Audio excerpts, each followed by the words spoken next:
usually the wedding and the moving in together part, that's where the movies end, right? That's the end. That's the happily ever after. No, that's the beginning. That's when life really starts. Wait, I gotta sneeze.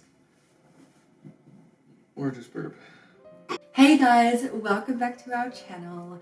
I just want to say thank you so much for all of the positive feedback on our previous video about our experience being in an interracial relationship. We shared quite a lot of personal heavy details and your response was so awesome. Because the feedback was so positive on that previous video, we decided that we're just gonna get the fancy microphone out again and do another sit-down video that's kind of similar. Alright, I hate long intros, so this is not going to be a long intro, but before we get started, I just wanted to say that I was looking at my YouTube analytics the other day, and there are so many of you guys that are watching this that are not subscribed. So if you're not subscribed but you enjoy our videos, please subscribe and also hit the notification bell so that you can see every time we post, because sometimes YouTube is weird and it won't notify you when the people that you're subscribed to post, so make sure to do that. I don't know about you, but before we got married, I heard so many people say the first year of marriage is the hardest,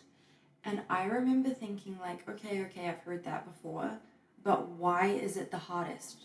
And when I would try to think of why it might be the hardest, all I could really think about was chores. Like, maybe you're gonna fight about like who cleans the kitchen and like who does the laundry and stuff because you're living in a new situation. After being married for the first year, we're going on 3 years now, I do get why people said that, and it's for reasons that might not be obvious to you at first. So I thought that this might be a really good video for the people out there who are engaged, in a serious relationship, or newly married. We have come up with 6 different reasons why the first year of marriage is often referred to as the most difficult year. Some of them are from our own experience and some are from some of my friends that I've spoken to. The first thing is adjusting to living with a new person. For example, doing chores. Sharing space. Yeah, sharing space. You might have a routine already, and then when you get married, this person comes in, moves the furniture, rearranges things. Yeah. So if you could give advice to yourself going into marriage in that regard, what would you say to yourself? I would probably just say to myself, pick your battles. Yeah. Don't be so set in like what you have already been doing, because I had my drawer with my things like toiletries and whatnot in there, and I had like, you know, the way I wanted my house to be set up, and then when Alicia came through, she was like, well, this is all going to change. Yeah, well, I mean, I needed closet space for myself. I needed space in the bathroom for my toiletries. If you are in a new place, trying to respect how somebody else has things set up. On the flip side, I would just say realize that you need to have a lot of grace for your partner. And remembering that this is also now their house, just as much as it is yours. Yeah. A lot of people can struggle with financial tension in their first year of marriage because you are maybe taking on someone else's debt. You may have a lot of things that you are paying off from your wedding, your honeymoon, maybe you had to buy a second vehicle. It's important to have those discussions about finances as early on as you can, just so that you can both communicate effectively what your expectations are and what your plan is for the future. Financial stress does increase as you're saving for a house, the car breaks down, you get a dog who happens to eat inanimate objects and potentially needs to have surgery. And it's really important to be able to be on the same page about those kinds of expenses, be on the same page about what credit cards you want, all of that boring adult stuff that you don't really want to talk about when you're in love and you're like, oh, we're going to have a happily ever after. Let's talk about finances. Like, yeah. It's not really something that you want to do, but it's super important. Yeah, I'd agree with that. This advice I especially want to give to the Christian couples who have been waiting for marriage. Libido and sex drive can be a problem within marriage. And I know that if you're waiting for marriage right now, you're thinking, oh, that is absolutely not going to be a problem for us.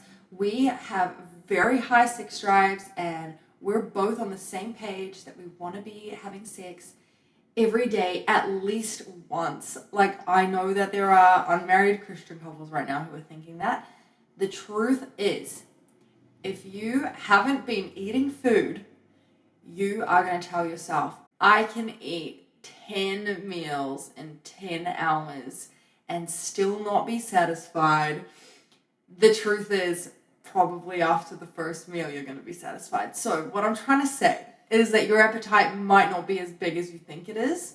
It's just because you've been deprived. So, That's a pretty good analogy. yeah, once you start having sex, be prepared that your sex drive and your spouse's sex drive may change. What are you going to do if your spouse's sex drive is way higher than yours, or if yours is way higher than your spouse? In our marriage, I think we found that there are waves where one of us has a higher sex drive and then it goes low, and we're both we kind of switch sometimes.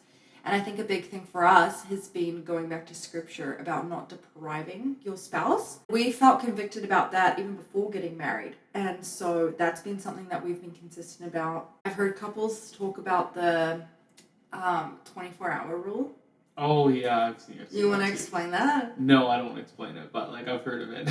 Yeah, it's basically if one partner initiates and you don't want to do it right then and there, you have 24 hours to initiate. We haven't done that. We haven't applied that rule, but I can see how that would work for a lot of people. Another issue that some couples might face is an overwhelming responsibility that they were not exactly prepared for or didn't know was going to be an issue.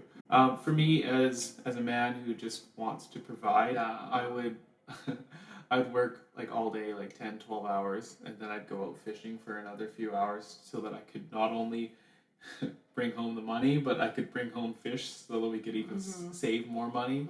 Also, like, we both really like fish, so there was that. But also, the main part was we can save money if I'm bringing home meat. Yeah, it's a lot of stress and your responsibility of, I have to provide for this person. For our relationship, we have a more traditional dynamic where she kind of takes care of more of the home things and I do more of the work. But I think what's most healthy for couples is actually just finding what truly works for you, and if you're both on the same page and both are happy with this. I would never want to tell her, like, you need to cook and clean and that's it, I'm not going to do any of it. If she's going to be home just after dinner, I'm going to cook dinner. Like, she doesn't need to ask me to cook dinner. Yeah, so I think that that's a really important thing to talk about before you get married is, what are your expectations in the home? If one person's going to be working more, then are they expecting the other person to be doing most of the housework? And what does that look like? And is that something that you both see eye to eye on, or can come to a place where you see eye to eye on? Yeah, agreed. Okay, the next thing on our list is loss of freedom. And I feel like you should lead this one because the amount of times I've heard you say that you value independence and you value freedom is a lot. So I feel like you should talk about this one. Oh, okay.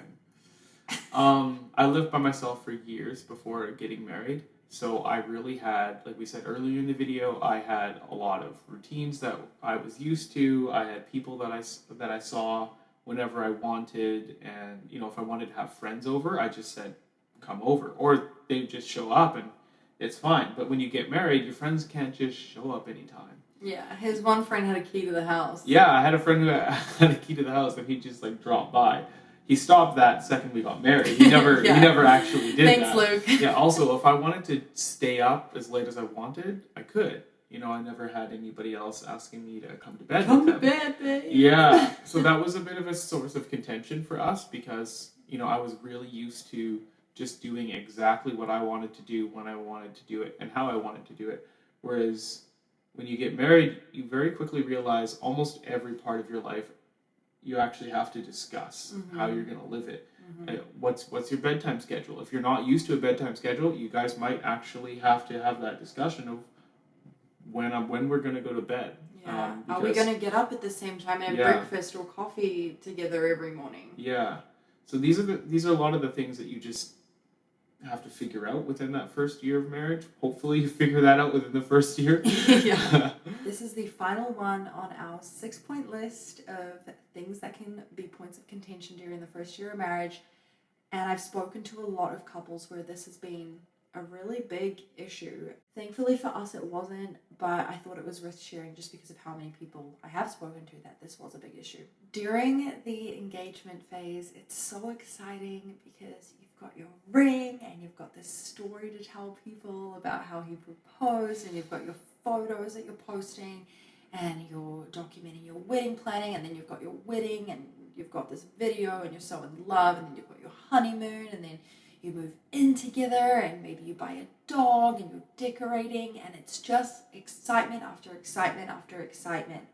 And then all of a sudden, one day you wake up and reality kicks in. My alarm's going off. I need to make breakfast for me and this other person. Hey, when was the last time they made me breakfast? And I'm always making them breakfast. And then you go brush your teeth in the bathroom and there's clothes on the floor.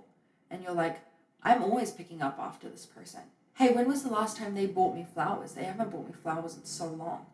And before you know it, it's like, okay, the glamorous fairy tale romantic part is over. Usually the wedding and the moving in together part, that's where the movies end, right? That's the end. That's the happily ever after. No, that's the beginning. That's when life really starts. And for a lot of people, it's like, oh my goodness, that honeymoon phase is over. What now? And that brings me to the most important message that I want to convey to you guys through this video, which is it is so important that you marry your best friend. Because when all the glitz and the glam from the wedding and all of that romance and new love and new experience and excitement is over, you're going to be left hanging out, sitting on the couch, watching Netflix, eating dinner with this person for the rest of your life. Is this someone who you can talk to and laugh with and encourage and work through problems with? And is this someone who's willing to do the same for you? Because if this person is truly your best friend for life, you can get through the first year of marriage. You can get through any year of marriage. Mm-hmm. So guys, thank you for watching our video. If this helped you, please let us know in the comments. If you have any other ideas or advice for others, write that in the comments down below as well. The more advice for the newlyweds, the better, hey? Yeah, you need it. Again, if you haven't subscribed, make sure to do so, and we will see you guys next week. Bye-bye.